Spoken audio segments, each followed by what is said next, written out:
pessoal, sejam muito bem-vindos a mais um episódio do Compassivamente. Aqui é o espaço onde você entende a sua mente com leveza, ciência e compaixão. Um espaço onde você pode respirar, desacelerar e olhar para si com mais gentileza. Hoje, dando continuidade à nossa série sobre transtornos de ansiedade, nós vamos falar sobre transtorno de ansiedade social, também conhecida como fobia social, um dos quadros que mais afetam relacionamentos, trabalho e autoestima.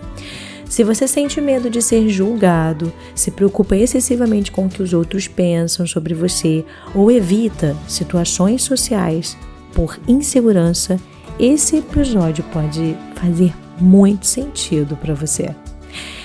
Bom, mas antes, como eu disse no episódio anterior, antes da gente começar eu preciso te dizer algo muito importante.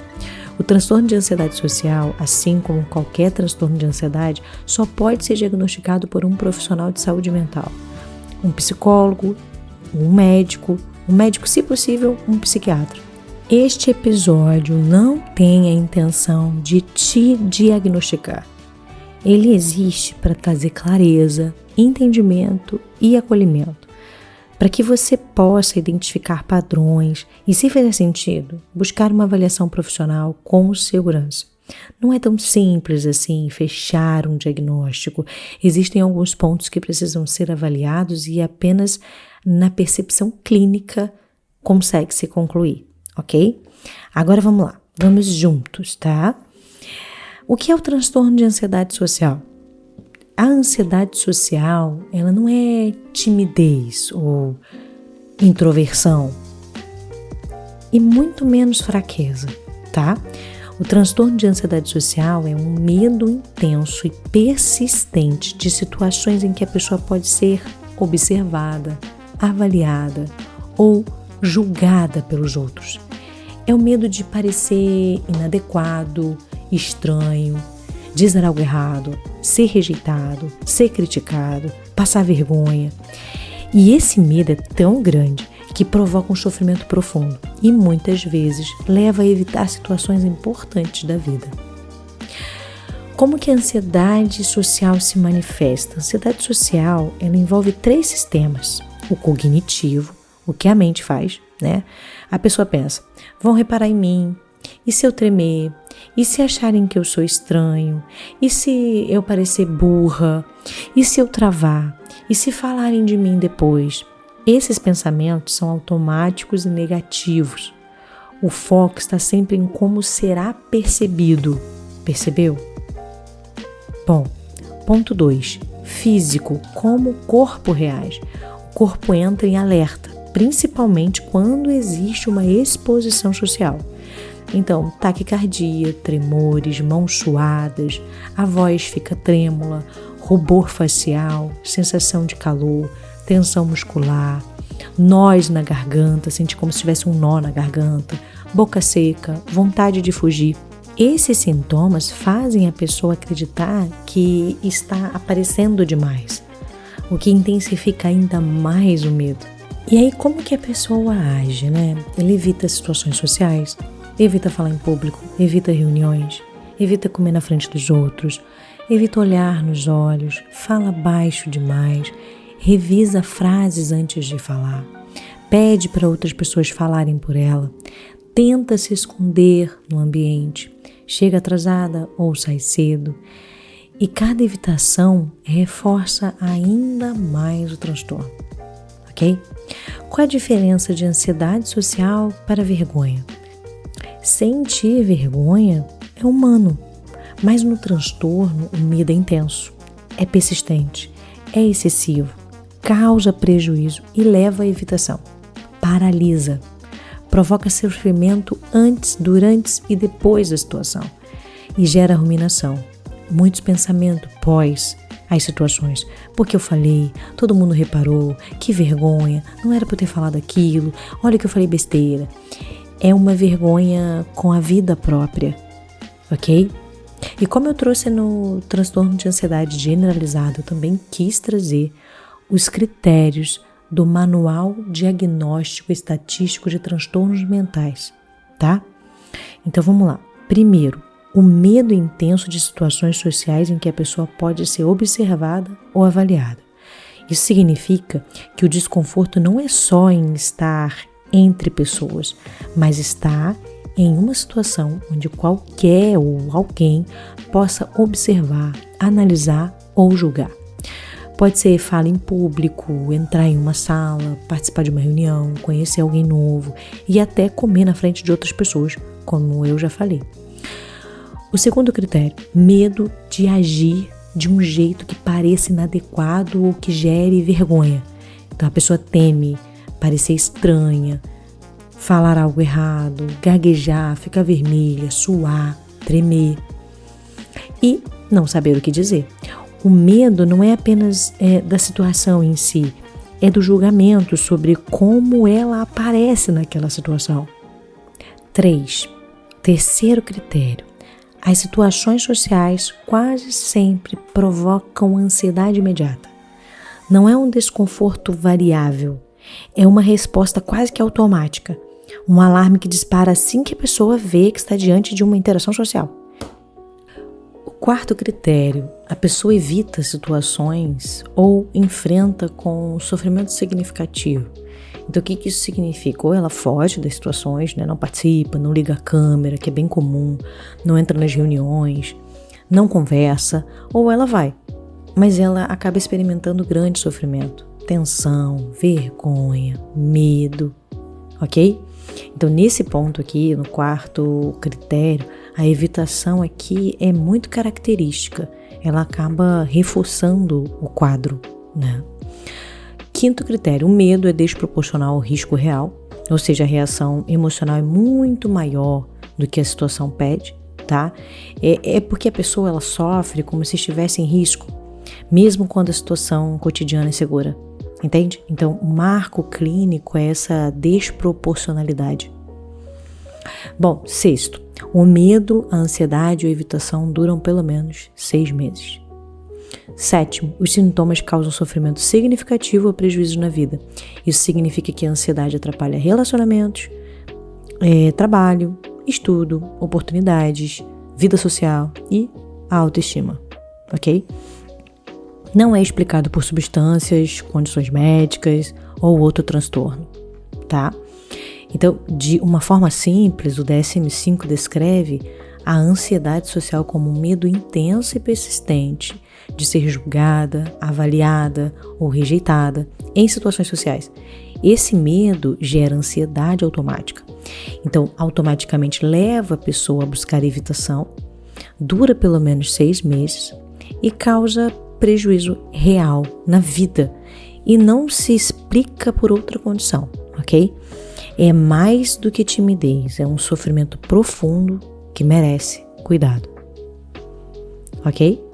Bom, dentro da terapia cognitivo-comportamental tem uma manutenção, né? Uma manutenção do quadro, né? O que a gente pode identificar como se mantivesse o transtorno, né? O primeiro ponto é o foco exagerado em si mesmo. A pessoa, ela acaba monitorando, né?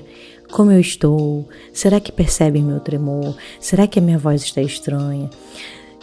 Ela se vê de fora como um objeto observado, entende? Então, esse comportamento é um comportamento que acaba sendo algo sempre muito presente no dia a dia de quem tem um transtorno de ansiedade social. Então, é difícil que a pessoa se desprenda dessa percepção e desse próprio julgamento, né? Um outro ponto que é muito importante ser falado é a interpretação negativa de si mesma, né? O cérebro, ele interpreta qualquer sinal como eu fiz errado. Então, se qualquer coisa muda diante do cenário que você está vivenciando, você automaticamente, a culpa é minha, eu devo ter feito alguma coisa, né? E aí, o que mantém o transtorno são os comportamentos de segurança, né?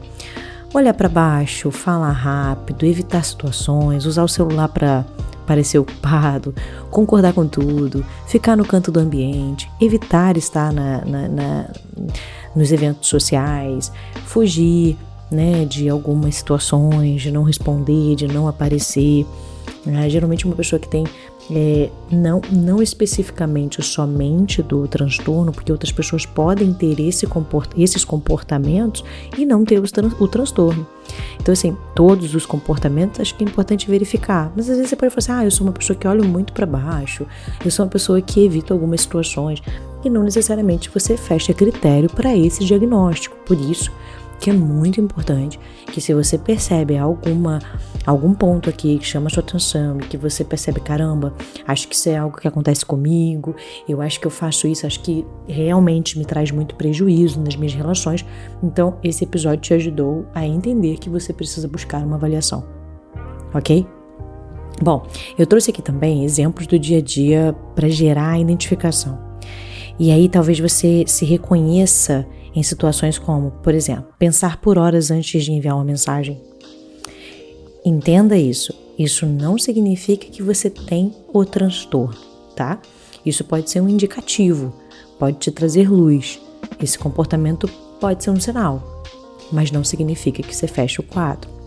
Ensaiar mentalmente cada frase antes de falar. Ficar vermelho só de imaginar que pode ser observada, sentir o coração disparar ao entrar em uma sala com várias pessoas, evitar se alimentar em público, pular reuniões, evento ou festas para não passar o nervoso ali, analisar tudo o que disse depois, mesmo com vergonha. E geralmente, quem tem o transtorno de ansiedade social, quando ela é submetida a algum tipo de exposição, porque nem sempre ela consegue controlar, né? Ela fica, pós-evento, revisando tudo o que aconteceu e verificando se cometeu alguma falha, se falou alguma coisa demais, se falou alguma besteira. Então isso é bem característico, tá? A ansiedade social tem muito a ver com a autoimagem, com medo de julgamento e experiência de inadequação. Bom, mas que bom que eu posso te falar que existe tratamento, né? Existe sim tratamento para o transtorno de ansiedade social. E na maioria das vezes a melhora é muito significativa. De forma simples, o processo terapêutico envolve entender o medo do julgamento, tá? E aí aos poucos você vai aprender a se relacionar de outro jeito com as situações sociais.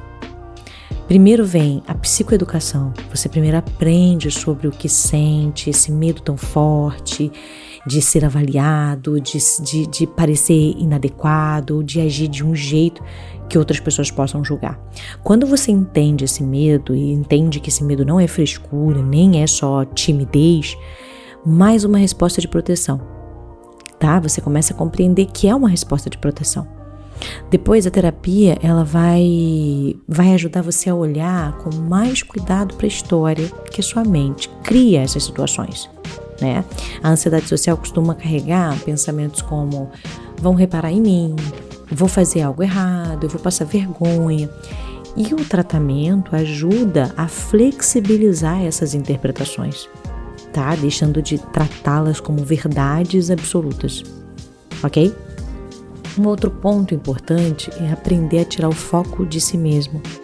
Na ansiedade social, a pessoa fica muito consciente do próprio corpo, da própria voz, de cada movimento, e isso aumenta a ansiedade. Com o medo e com o tempo, né, na verdade, você aprende a voltar sua atenção para o ambiente e para a interação, e não só para você. Você começa a se envolver com a pessoa, porque o que era uma preocupação para você de parecer inadequado, você está olhando tanto para dentro que você não se relaciona. Então, no momento em que você não se relaciona, automaticamente o que você está querendo evitar acaba acontecendo. Os julgamentos, né? Porque você não está ali 100%, ok? Ao longo do processo, acontece também um enfrentamento gradual. É assustador inicialmente, mas você vai se aprimorando aos poucos. Então, é um degrau de cada vez, as situações que te geram medo de uma forma mais cuidadosa, gentil, no seu ritmo. Por isso que isso é muito importante, ser feito com acompanhamento, em uma psicoterapia, feita com um psicólogo. Isso devolve confiança e liberdade, ok? E as técnicas, né, de regulação emocional e presença te ajudam a diminuir a intensidade das reações do seu corpo, reduzindo os tremores, o rubor, a tensão, ok? Então, quando necessário, o acompanhamento psiquiátrico pode complementar esse processo, tá? O tratamento, no geral, te ensina a relaxar diante do olhar do outro, a confiar mais em si e a construir relacionamentos com menos medo e mais verdade, ok?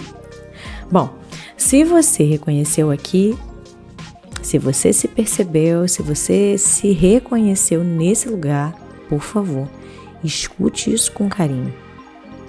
Você não é só tímida demais, você não é estranha e você não é fraca, tá? E nem mesmo fraco ou estranho ou tímido. Você só está carregando um medo muito antigo, um medo de não ser aceito. Isso dói, machuca, isola, cansa, mas existe tratamento, existe cuidado, existe liberação. Entender o que você sente é o primeiro passo para viver relações com mais leveza, mais presença e mais verdade. Bom, no próximo episódio seguimos a nossa série sobre ansiedade, mas por hoje, respira fundo, se acolhe e se lembre, você merece ocupar o mundo sem medo de existir. Bom, eu espero ter ajudado, pessoal. Foi muito bom ter você até aqui. Tchau, tchau.